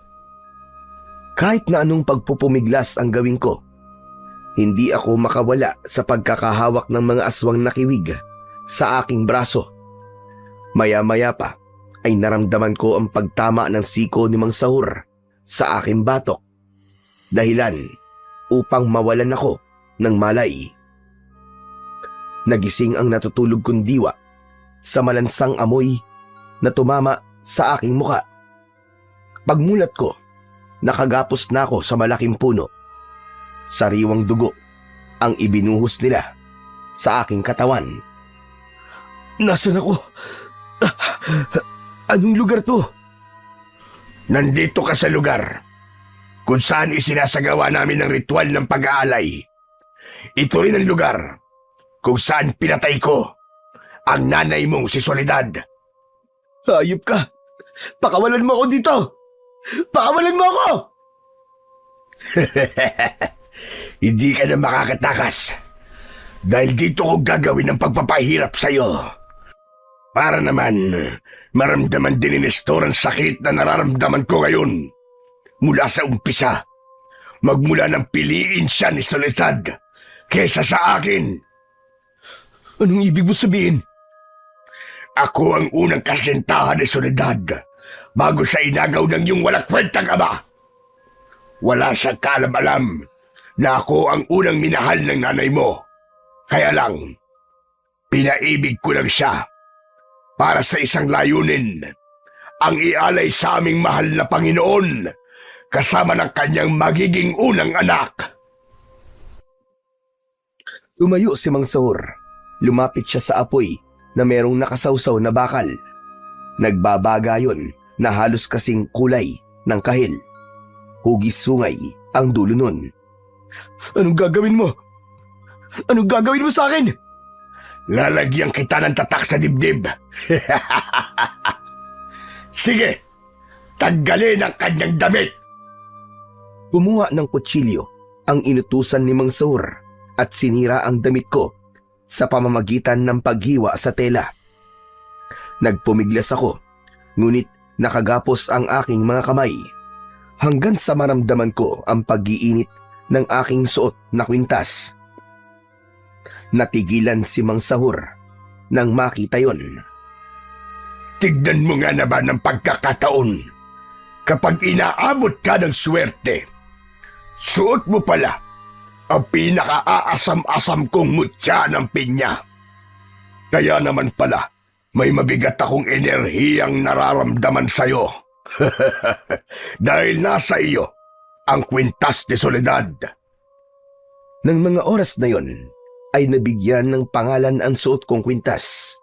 At sa pagkakataon din na yon, ay naisip ko na umiinit ang aking mutya kapag nasa paligid ng aswang. Ang isang katanungan na lamang na natitira sa aking isip ay kung bakit umiinit din yon kapag kasama ko si Willina. Bigla ako nagulat sa biglang pagtama ng kamao sa aking muka. Kasunod ng pagdidikit ng bakal sa aking dibdib. Napasigaw ako ng malakas dahil sa labis na sakit. Sige, sumigaw ka lang nang sumigaw. Wala namang makakarinig sa'yo. Nang tinanggal ni Mang Sahur ang pagkakadikit ng bakal sa aking dibdib, ay ngumisi siya. Hinawakan niya ang suot kong kwintas, pero napaso at tumalsik si Mang Sahur. Halos mabaliw siya sa galit. Lumapit siya sa akin at binayo niya ako ng isang malakas na suntok sa dibdib. Nagbalik si Mang Sahur sa dati niyang anyo bilang isang tao. Ganon din ang kanyang mga alagad. Tumambad sa aking paningin ang itsura ng mga tao. Yun ang mga kalalakihang nakita ko sa baryo nang mag-alok kami ni tatay ng pinya. Anong gagawin niyo? Ipapakita ko sa'yo kung paano kami kumain ng tao. Sumenya si Mang Sahur sa kanyang mga tauhan at mula sa kubo ay inilabas nila ang mga biyag. Mas lalo akong nagpumiglas sa pagkakagapos ng paluhurin ang mga babae. Sa harapan ko, umiiyak ang mga ito habang nakagapos ang mga kamay sa likod. Ang 5 dalaga na sa tingin ko ay dayo sa baryo. Mga demonyo talaga kayo! Pakawalan niyo sila! Wala silang kinalaman dito! Sila mga babaeng sumasama sa mga lalaking hindi nila kilala. Para sa amin, pagkain namin sila. Huwag mo silang sasaktan, demonyo ka! Wala silang kasalanan sa inyo! Huli na para sa sinasabi mo. Nakalaan sila para sa pagsalubong ng pagiging bagong supremo ko. Huwag kang kukurap, Rodel. Gusto kong makita mo kung gaano sila kahalaga sa pagiging aswang namin. Hindi ko na sila napigilan nang sakmali nila ang leeg ng mga bihag. Para lamang silang pumupunit ng papel kapag winawakwak nila ang tiyan ng mga biktima. Kung kanina, ang naririnig ko ay iyak. Ngayon naman ay tunog ng pagmuya na sarap sa putahing nakahain sa kanila. Tama na! Tama na! Mga alimaw kayo! Tama na! Para bang wala silang naririnig sa mga sigaw ko habang ang dugo ng mga biktima ay inihahaplas nila sa kanilang balat. Unti-unti silang nagbago ng anyo. Naging mas mabangis silang aswang na kiwig. Makintab ang kanilang kulay itim na balahibo. Kumikislap yon sa liwanag ng bilog na buwan. Ang katawan nila ay sa tao, habang ang kanilang ulo naman ay kahawig talaga ng pusa. Umangil sila na masakit sa aking pandinig. Lumapit sa akin si Mang Sahur. Hawak niya ang ulo ng babaeng pinatay nito. Umaalingasaw ang lansa sa paligid. Ganap na akong halimaw na mas malakas pa sa lahat ng mga aswang. Ngayon naman, ikaw naman ang aking lalapain. Inihagis ni Mang Sahur ang pugot na ulo ng biktima. Tangka na sana nalalapit sa akin ang pinuno ng mga aswang. Lumipad sa ere ang kutsilyo. Bumaon yun sa kamay ni Mang Sahur. Napasigaw ito sa labis na sakit. At sa pagtingin ko sa pinagmulan ng kutsilyo, nakita ko si Wilina. Nakatayo kasama ang aking ama. May mga dala silang tungkod. Kami ang harapin mo, halimaw ka! Pinatay mo ang kapatid ko. Ako naman ang papatay sa'yo ngayon. Nagpaserko-serko sa ere si Wilina. At pagbagsak niya sa lupa, sakto yun sa tapat mismo ni Mang Sahur. Tinamaan niya ito ng siko at sipa sa muka. Bumagsak ang pinuno ng mga aswang pasadsad sa lupa. Saka ako nilapitan ni Wilina at tinanggal ang pagkakagapos sa kamay ko. Sakto na natanggal niya ang tali ay tumilapo naman ang babae sa lupa. Tinamaan na pala ito ng sipa ng pinuno ng mga aswang na si Mang Sahur. Mamamatay ka ngayon! Hindi ako makakapayag na mamigo na naman ako! Sinakal ako ni Mang Sahur. Umangat ang aking mga paa sa lupa. Pero dahil sa suot kong mutya, napaso na naman ang kanyang kamay at naihagis niya ako. Anak, ayos ka lang ba? Ito, saluhin mo! Gamitin mo! Inihagis sa akin ni tatay ang aking sandata. Pagkasalo ko, ay agad ko yung ginamit kay Mang Sahur. Pinalo ko siya sa ulo. Bumagsak siya sa lupa. Saka ko hinarap ang mga alagad niya. Sa likod mo sila patamaan! Halos mapuno ng mga pag-angil ang paligid mula sa mga namatay na aswang na kiwig. Ang ibang natitirang kiwig, pinalibutan nila kami. Wala na kayong takas ngayon. Dito na kayo mamamatay. Kayo ang walang takas! Humanda ka! Papatayin kitang demonyo ka! Sinugod namin sabay-sabay ang mga kalaban. Bawat tamaan ng aking sandata ay nagkikisay ang kanilang katawan hanggang sa mamatay. Si tatay naman ay mabilis na kumilos. Sinaksak niya ng dulo ng tungkod ang lahat ng lumapit na aswang. Ngunit nagulat kami sa biglang paglitaw ng ibang mga aswang mula sa likod ng mga puno. Anak ng teteng, oo. Parang hindi sila nababawasan ah. Wala na talaga tayong ibang paraan kundi ang tumakas. Kailangan na natin makarating sa taniman ng pinya. Tagilid tayo dito. Tama, dahil kontra sa kanila ang tinik ng pinya. Hindi natin sila kakayanin ngayon kung lalabanan natin sila ng harap-harapan. Lalo na at malakas ang kanilang puwersa. Tumingala ako sa langit at napansin ko na malapit nang sumikat ang araw. Tayo na. Kung aabutan sila ng pagsikat ng araw sa pinyahan, mamamatay sila ron.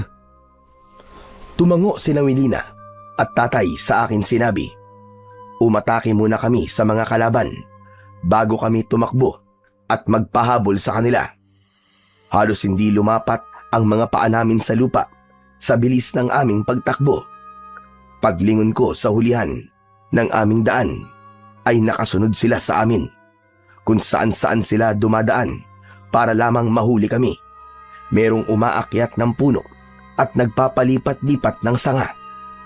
Sabay talon sa lupa. Nakalmot ng isang aswang ang aking likod. Gumanti naman ako ng hampas at tumama yon sa kanyang leeg. Bumagsak ito sa lupa at namatay. Bilisan mo, anak! Takbo! Andiyan na sila! Maaabutan na tayo! Sa pagpapatuloy ng aming pagtakbo, ay narating namin ang taniman namin ng pinya. Nagpunta kami sa gitna at saglit na naghintay sa pagdating ng mga aswang na kiwig. Dito na muna tayo. Maghihintay tayo sa pagsikat ng araw. Nandiyan na sila. Diyos ko, hindi ko akalain na marami sila.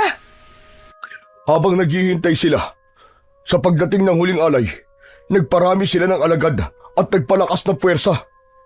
Kahit malakas pa ang kanilang puwersa, tay, hindi sila makakalapit sa atin. Totoo ang sinabi ko. Umaangin lang ang mga aswang at hindi makalapit. Kitang-kita sa kanilang mga mata ang galit at pagkadismaya.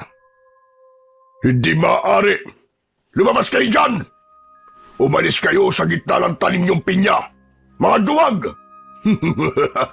Nagtatago kayo sa kakayahan ng pinya! Mga inutil! Ikaw ang duwag! Kung matapang ka, bakit hindi ka lumapit sa amin dito? Sige, lapit! Tumingala sa langit si Mang Sahur, saka malakas na sumigaw. Mga kasama, aatras tayo! Malapit na sumikat ang araw. Kapag tinamaan tayo ng sikat ng araw habang may bahid ng dugo sa katawan, masusunog tayo! Tara na mga kasama! Atras! Saan kayo pupunta mga duwag? Bumalik kayo rito! Babalik ako. At sa pagbabalik naming lahat, sisiguraduhin ko na matitikman ko na ang lamang loob nyo. Mabilis na nawala ang mga aswang nakiwig sa aming paningin. Nangihina naman na napaupo ako sa lupa. Ramdam na ramdam ko ang sakit ng sugat at tatak ko sa aking dibdib. Diyos ko, mabuti na lang at gumana ang naisip natin. Biglang natigil sa pagsasalita si Wilina dahil titig na titig siya sa suot kong kwintas. Nanginginig ang kanyang kamay na hinawakan niya yon, kasunod ng pagdukot niya sa kwintas na nasa ilalim ng kanyang damit. Napaunat ako sa pagkakaupo at mabilis na napatayo. Ikaw? Teka, bakit magkaparehas ang kwintas natin? Yan ang kwintas ni Ate Soledad. Si Ate Soledad ba ang nanay mo? Hindi kagad ako nakapagsalita, lalo na nang makita ko ang luha sa kanyang mga mata. Kapatid mo ang asawa ko? Kapatid mo ang asawa ko, Wilina? Oo. Patunay ang mutya ng pinya na kapatid ko si Ate Soledad. Ang agimat namin ng aking kapatid ay magkakaroon lamang ng bisa kapag magkahawak ang aming kamay. Pagkatapos ay sasambitin namin ang orasyon ng magkasama. Pero dahil namatay na si ate, kung sino na ang may suot ng mutya, ay siya na ang bagong tagapangalaga. Kaya siguro kapag nagkakalapit tayo, nararamdaman ko ang pag-init ng aking mutya. Kung ganun, itong magagamit natin laban sa mga aswang. Simulan nyo na ang pagsasagawa ng ritual. Sanib puwersa tayong lalaban sa mga aswang nakiwig. Natitiyak ko na mas doble ang puwersa ng mga aswang na sasalakay sa atin mamayang gabi. Mahaba pa ang araw para hintayin ang pagsapit ng gabi. Gagawa tayo ng mga patibong gamit ang mga dahon ng pinya. Anong ibig mo sabihin, Wilina? Lilinlangin natin sila. Mag-uukay tayo sa lupa para gumawa ng balon. Kapag nakita nila na walang pinya sa lugar na to, susugod sila. Pero ang totoo, kapag nahulog sila sa balon, wala na silang kawala. Naiintindihan ko na po kung anong ibig niyo sabihin, Tia Wilina. Natatawa ako na bigla ko siyang tinawag na tiya. Pero sa huli, ay hiniling niya na tawagin ko na lamang siya sa kanyang pangalan. Maya-maya pa ay nagsimula kami sa ritual ng pagbibigay bisa sa aming mutya. Magkahawak ang aming mga kamay. Nakalatag ang sandata sa harap namin. Ipikit mo ang iyong mga mata at sumunod sa lahat ng aking sasabihin. Sumunod ako sa pinag-uutos ng aking tiya. Pagkatapos ay naamoy ko ang sinusunog na dahon ng pinya. Nang sumikat ang araw, natapos din ang pagsasagawa ng ritual. Rodel, kailangan gamutin mo ng sugat mo. Lalo na ang tatak sa dibdib mo. Kailangan baguhin ang hugis niyan dahil maaaring gamitin yan laban sa'yo. Susunugin ko ba ulit ito? Oo, sapagkat ang itim na gabay ng aswang ay maaaring gamitin upang utusan ka at mapasunod ka sa kanyang kagustuhan. Ako na ang gagawa. Kailangan na nating magmadali dahil kailangan pa nating gumawa ng patibong. Agad na ginawa ng aking ama ang pagsusunog sa aking tatak. Gamit ang talim, tiniis ko ang sakit habang ang aking tiya ay naghahanda naman ng gamot para sa akin. Pagkatapos ay ginamot nila ang sugat ko. Tapos na. Maya-maya lang, mawawala ng sakit ng sugat mo. Sa tulong na rin ng iyong mutya. Buong araw kaming naging abala sa paggawa ng mga patibong. Kagaya ng naisip naming plano, pinaghandaan namin ang pagdating ng mga aswang nakiwig. Pagsapit ng gabi, ay nakiramdam na kami sa aming paligid. Maya-maya pa, ay naramdaman ko na rin ang pag-iinit ng aking suot na mutya ng pinya. Nandito na sila, Tay. Hindi ako maaaring magkamali. Nararamdaman ko na rin sila, Rodel. Bumundol ang kaba sa aking dibdib nang maramdaman ko ang mabigat na presensya sa aming paligid. Maya-maya pa, ay isa-isa na ngang lumitaw ang mga tao sa aming harapan. Humanay sila sa palibot ng taniman habang nasa gitna si Mang Saur at nakangisi. Aba, mukhang tinanggal ninyo ang tanim na mga pinya. Handa na ba kayong mamatay? Kayo, handa na rin ba kayo mamatay mga diablong buwang kayo? Wala nang sagabal sa magiging labanan natin. Inalis namin ang mga pinya. Siguro naman, patas na ang magiging laban natin. Patas ba ka mo? Hindi uso sa akin ang patas na laban. Ang mahina ang siyang unang mamamatay. Itinaas ni Mang Sahur ang kanyang kamay at sa pagbaba ng kanyang kamay ay sabay-sabay na nagpalit ng anyo ang mga alagad nitong aswang. Kasunod ni Mang Sahur na nagbago rin ang anyo. Ang buong akala namin ay sila lang ang mga aswang na makakalaban namin ng sandaling yon. Ngunit maya-maya pa ay nakita namin ang isang pangkat ng malalaking pusa na unti-unting lumalapit sa aming likuran. Humanda kayo, Rodel, Wilina. Marami silang magkakasama. Malakas ang kanilang puwersa at tagilid tayo sa laban na to. Tay, wala nang atrasan to. Handa na ako mamatay. Katarungan para sa buhay ng aking ina. Hindi na kami nag-aksaya ng oras. Agad akong sumugod sa mga kalaban gamit ang tungkod. Hinampas ko ang likod ng malalaking pusa na umatake sa akin. Pasadsad silang bumagsak sa lupa. Si Tia Wilina naman ay ginamit niya ang kanyang punyal at bawat tamaan ng kanyang talim ay nagkikikisay ang katawan hanggang sa masunog at mamatay. Maghiwa-hiwalay tayo! Kaliwat kanan silang umaatake! Mag-iingat kayo! Habang nakikipaglaban kami, ay nanatiling nakatayo si Mang Sahur. Pinapanood niya kami. Pumapalakpak pa ito kapag may tumatamang kalmot sa aming katawan. Bumagsak ako sa lupa nang tamaan ako ng kalmot ng aswang sa aking dibdib. Aatake ulit sana sa akin ang kiwig, pero sinalubong ko siya ng hampas. Nagkikikisay ang katawan ng aswang. Tinubuan ng butas-butas sa balat na parabang balat ng pinya hanggang sa masunog ang katawan. Teka! Anong nangyayari? Anong nangyayari? Yun ang kapangyarihan ng aking mutya. Kaya humanda ka na.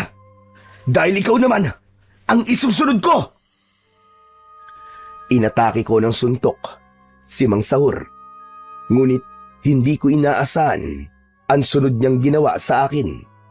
Gumanti siya ng isang malakas na suntok sa aking dibdib at sinaksak niya ko ng kanyang matatalim na kuko sa aking tiyan. Halos mamilipit ako sa labis na sakit. Nakita naman yun ng aking ama. Anak! Tumakbo pasugod sa amin si tatay. Ngunit sinalubong siya ng suntok ni Mang Sahur. Bumagsak ang aking ama ng pasadsad sa lupa. Pagkatapos, ako naman ang ibinalibag ni Mang Sahur. Bumagsak ako sa tabi ni tatay. Nakita kami ni Tia Wilina. Nilabanan niya ang pinuno ng mga aswang nakiwig na si Mang Sahur. Bumagsak sa lupa ang pinuno. Sa kanya binalingan ang mga alagad nito. Isa-isa silang nahulog sa ginawa naming patibong. Lalong nagalit ang pinuno nang makita kung paanong nahulog sa patibong ang mga alagad nito. Tumulo ang malapot na laway ni Mang Sahur na may kasamang dugo. Kasunod ang pagsugod niya sa kinaroroonan ni Tia Wilina. Mabilis akong bumangon para pigilan ang pinuno ng mga kiwig. Ngunit nasunggaban na nito si Tia Wilina. Pagmasdan mo kung ano ang ginagawa ko sa mga taong kumakalaban sa akin. Mula sa aking harapan, sinaksak ng kuko ni Mang Sahur si Tia Wilina. Bumagsak siya sa lupa. Kaya naman, nagkaroon ako ng pagkakataon para umatake sa kanya. Hinampas ko siya ng tungkod. Lumapat ang tinik ng dahon ng pinya sa likod ng aswang. Namilipit siya sa labis na sakit. Nilapitan ko naman si Tia Wilina. Tia, ayos lang ba kayo? Huwag mo akong alalahanin. Mababaw lang naman ang sugat ko. Muli ako napasulyap kay Mang Sahur. Nakadipa ang braso niya at nakalantad ang kanyang mga kuko, habang si tatay naman ay patuloy sa pakikipaglaban sa mga natitirang alagad ng aswang. O ano? Dito na kayo mamamatay. Walang kwenta ang mutya nyo kumpara sa aking lakas. Nagkakamali ka! Ikaw ang mamamatay dito! Si Raulong Aswang! Inalalayan kong tumayo si Tia Wilina. Pagkatapos ay matapang naming hinarap ang aming kalaban. Wala kaming sinayang na pagkakataon. Pinagtulungan naming hampasin ng tungkod ang pinuno ng mga aswang nakiwig na si Mang Sahur. Halinhinan kami sa pag-atake. Habang paatras siya ng paatras, nagkatinginan kaming magtiya dahil nabuo ang plano namin. Sunod-sunod ang pagpalo namin. Naghawak kami ng kamay at lumitaw ang isang malakas na liwanag sa aming mutya na tanging kami lang ang nakakakita. Hayop kang diablong buwang ka! Ito na ang katapusan mo! Wala ka nang kawala! Sabay naming inatake ng palo si Mang Sahur. Sa lakas ng epekto ng aming kapangyarihan, bumagsak ito sa lupa.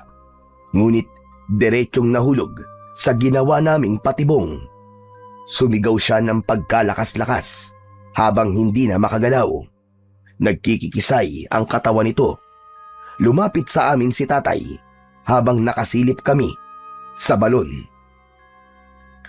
Nagkaroon ng butas-butas sa katawan si Mang Sahur. Bumulwak ang dugo. Salabo kanyang mga sugat hanggang sa masunog ang kanyang katawan. Hindi ko po akalain na yan pala ang epekto ng mutya ng pinya sa katawan ng aswang nakiwig. Oo, yan nga ang epekto ng mutya ng pinya sa kanila. Nakatulong din ang patibong. Sa wakas, nabigyan na natin ng hustisya ang nangyari sa aking kapatid at sa iyong ina. Tama ka. Matatahimik na ngayon si Soledad. Hindi pa rin ako makapaniwala na may silbi po pala ang dahon ng pinya laban ho sa mga aswang. Alam mo anak, may mga bagay talaga sa mundo na nilikha ng ating Panginoon na talaga namang maaasahan sa pagbalanse ng kalikasan. Tulad na lamang ng dahon ng pinya, na bukod sa masarap at matamis ang bunga nito, abay sino bang mag-aakala na magagamit pa itong sandata kontra sa mga kampon ng kadiliman? Naramdaman ko ang pagtapik ng palad ni tatay sa aking balikat. Saka ko lang naramdaman ang pananakit ng aking katawan. dahil sa tinamukong sugat. Maya-maya pa ay lumiyab ang katawan ng mga aswang nakiwig at tuluyan ng naabo. Kinabukasan ay para bang walang nangyari. Nilinis namin ang kalat. Ang bunga ng mga pinya ay dinala namin sa bayan para ibenta. Ipinagpatuloy din namin ang buhay namin bilang mga magsasaka sa taniman ng pinya. Si Tia Wilina naman ay bumalik sa lugar niya. Pagkatapos ng mga nangyaring yun, natutunan ko na ang simpleng halaman na dating ayaw na ayaw kong alagaan ay may silbi pala at nagligtas sa aming buhay. Hanggang sa kasalukuyan ay wala ng aswang nakiwig ang gumagambala sa aming baryo. Hanggang dito na lamang po ang istorya ng buhay ko. Nagpapasalamat, Rodel. Ang kwentong inyong narinig ay sumasalamin na sa kabila ng lahat ng dilim na bumalot sa taniman ng pinya, na naig pa rin ang tapang at pananampalataya ni na Rodel at ng kanyang tatay, kasama ang kanyang tiya. Ang kanilang pagkakaisa at paniniwala sa kabutihan ang nagsilbing ilaw sa gitna ng kadiliman na kanilang pinagdaanan. Sa wakas, nabunyag ang mga lihim ng nakaraan at muling nagtagpo ang landas ni Rodel at ng kanyang tiya sa hindi inaasahang pagkakataon. Sa tulong ng mutya ng pinya, napagtagumpayan nila ang lahat ng pagsubok na dumating sa kanilang buhay. At mula noon, namuhay silang magkakasama, payapa at may matibay na pananampalataya sa Poong May Kapal na patuloy na gumagabay sa kanilang bawat hakbang.